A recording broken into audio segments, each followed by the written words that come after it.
This video is owned and produced by Hello Kinetic, a channel to practice listening and reading English every day. Learn English through real books. Expand your vocabulary and be good at English. Chapter 44. It was like the other time except that it was day and we were in Captain Hernandez's office and the sheriff was up in Santa Barbara opening Fiesta Week. Captain Hernandez was there and Bernie Oles and a man from the coroner's office and Dr. Loring, who looked as if he had been caught performing an abortion, and a man named Lawford, a deputy from the DA's office, a tall gaunt expressionless man whose brother was vaguely rumored to be a boss of the numbers racket in the Central Avenue district. Hernandez had some handwritten sheets of notepaper in front of him, flesh-pink paper, decal-edged, and written on with green ink.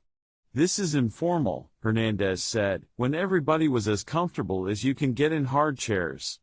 "No stenotype or recording equipment. Say what you like. Dr. Weiss represents the coroner who will decide whether an inquest is necessary." "Dr. Weiss?"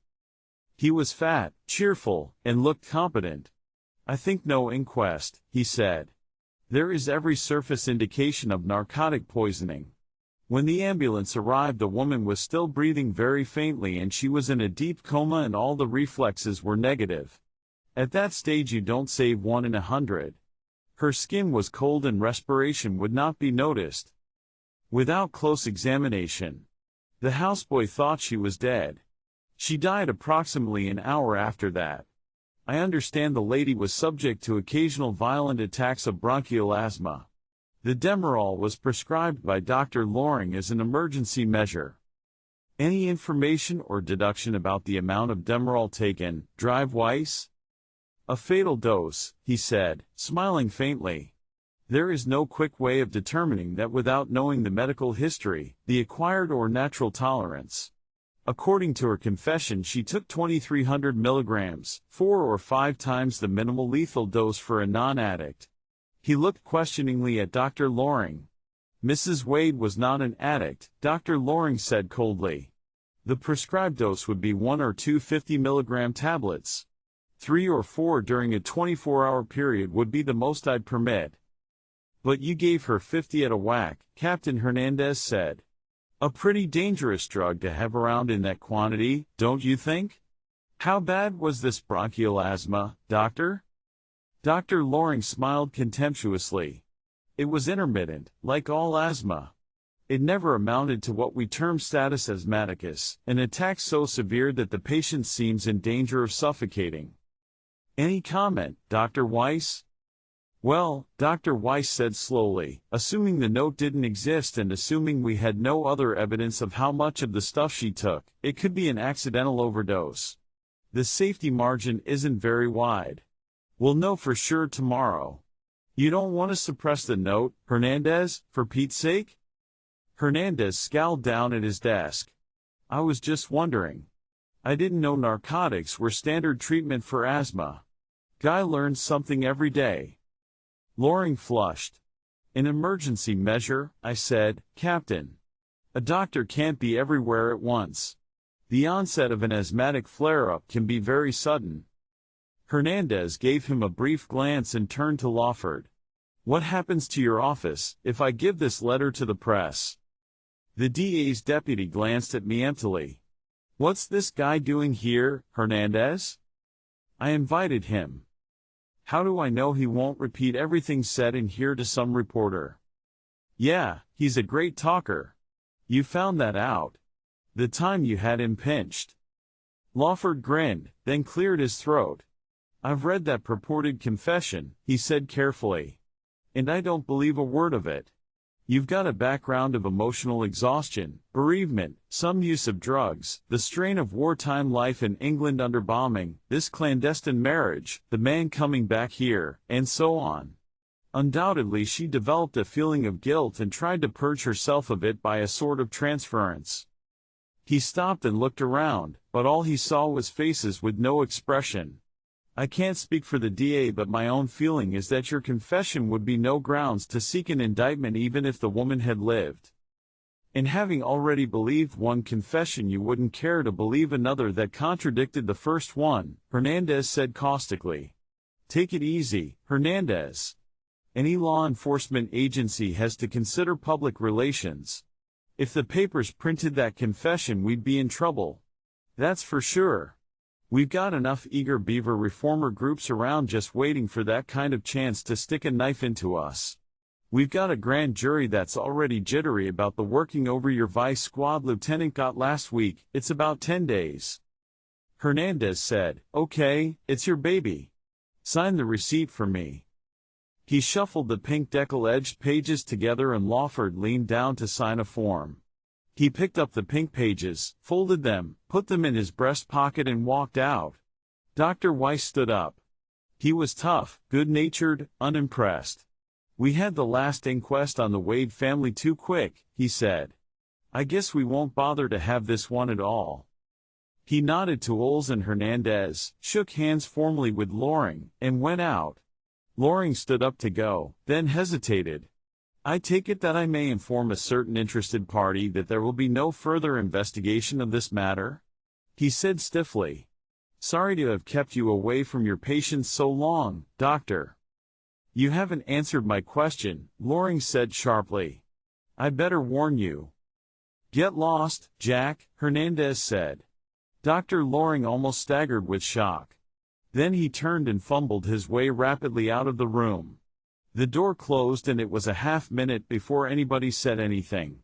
Hernandez shook himself and lit a cigarette. Then he looked at me. "Well?" he said. "Well, what? What are you waiting for? This is the end, then? Finished? Kaput? Tell him, Bernie." "Yeah, sure it's the end," Olds said. "I was all set to pull her in for questioning. Wade didn't shoot himself. Too much alcohol in his brain. But like I told you, where was the motive? Her confession could be wrong in details, but it proved she spied on him. She knew the layout of the guest house in Encino. The Lennox Frail had taken both her men from her. What happened in the guest house is just what you want to imagine. One question you forgot to ask Spencer. Did Wade own a Mauser PPK? Yeah, he owned a small Mauser automatic. We talked to Spencer already today on the phone. Wade was a blackout drunk. The poor unfortunate bastard either thought he had killed Sylvia Lennox or he actually had killed her or else he had some reason to know his wife had. Either way he was going to lay it on the line eventually. Sure, he'd been hitting the hooch long before, but he was a guy married to a beautiful nothing. The Mex knows all about it. The little bastard knows damn near everything. That was a dream girl. Some of her was here and now, but a lot of her was there and then. If she ever got hot pants, it wasn't for her husband. Get what I'm talking about? I didn't answer him. Damn near made her yourself, didn't you? I gave him the same no answer. Olds and Hernandez both grinned sourly. Us guys aren't exactly brainless, Olds said. We knew there was something in that story about her taking her clothes off. You out-talked him and he let you. He was hurt and confused and he liked Wade and he wanted to be sure. When he got sure he'd have used his knife. This was a personal matter with him. He never snitched on Wade. Wade's wife did, and she deliberately fouled up the issue just to confuse Wade. It all adds. In the end I guess she was scared of him. And Wade never threw her down any stairs. That was an accident. She tripped and the guy tried to catch her. Candy saw that too. None of it explains why she wanted me around. I could think of reasons. One of them is old stuff. Every cop has run into it 100 times. You were the loose end, the guy that helped Lennox escape, his friend, and probably to some extent his confidant.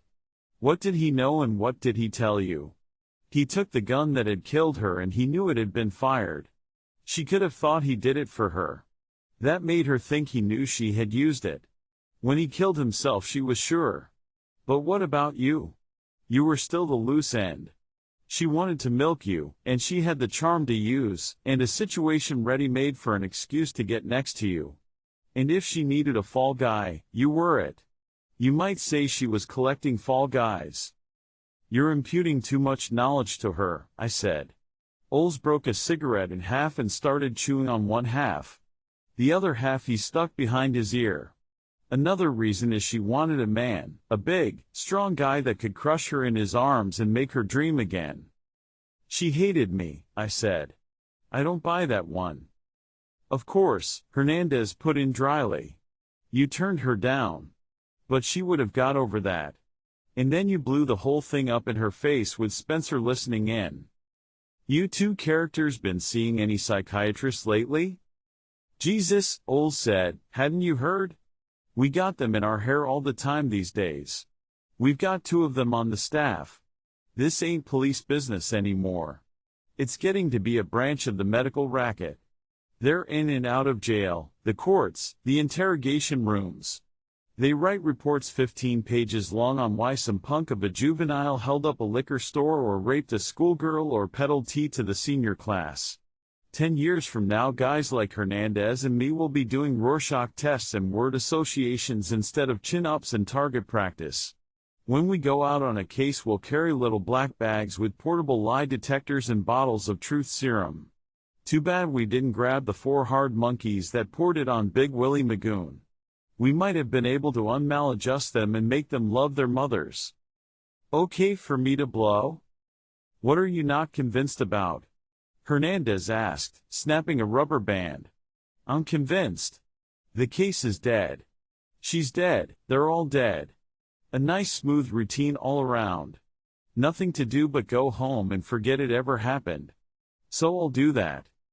Oles reached the half-cigarette from behind his ear, looked at it as if wondering how it got there, and tossed it over his shoulder. What are you crying about? Hernandez said. If she hadn't been fresh out of guns, she might have made it a perfect score. Also, Oles said grimly, the telephone was working yesterday. Oh sure, I said. You'd have come running and what you would have found would have been a mixed-up story that admitted nothing but a few silly lies. This morning you have what I suppose is a full confession. You haven't let me read it, but you wouldn't have called in the DA if it was just a love note. If any real solid work had been done on the Lennox case at the time, somebody would have dug up his war record and where he got wounded and all the rest of it. Somewhere along the line a connection with the Wades would have turned up. Roger Wade knew who Paul Marston was. So did another PI I happened to get in touch with. It's possible, Hernandez admitted, but that isn't how police investigations work. You don't fool around with an open-shut case, even if there's no heat on to get it finalized and forgotten. I've investigated hundreds of homicides. Some are all of a piece, neat, tidy, and according to the book. Most of them make sense here, don't make sense there. But when you get motive, means, opportunity, flight, a written confession, and a suicide immediately afterwards, you leave it lay. No police department in the world has the men or the time to question the obvious. The only thing against Lennox being a killer was that somebody thought he was a nice guy who wouldn't have done it and that there were others who could equally well have done it. But the others didn't take it on the lam, didn't confess, didn't blow their brains out. He did. And as for being a nice guy, I figure 60 to 70% of all the killers that end up in the gas chamber or the hot seat or on the end of a rope are people the neighbors thought were just as harmless as a Fuller brush salesman. Just as harmless and quiet and well-bred as Mrs. Roger Wade. You want to read what she wrote in that letter? Okay, read it. I've got to go down the hall. He stood up and pulled a drawer open and put a folder on the top of the desk. There are 5 photostats in here, Marlowe. Don't let me catch you looking at them.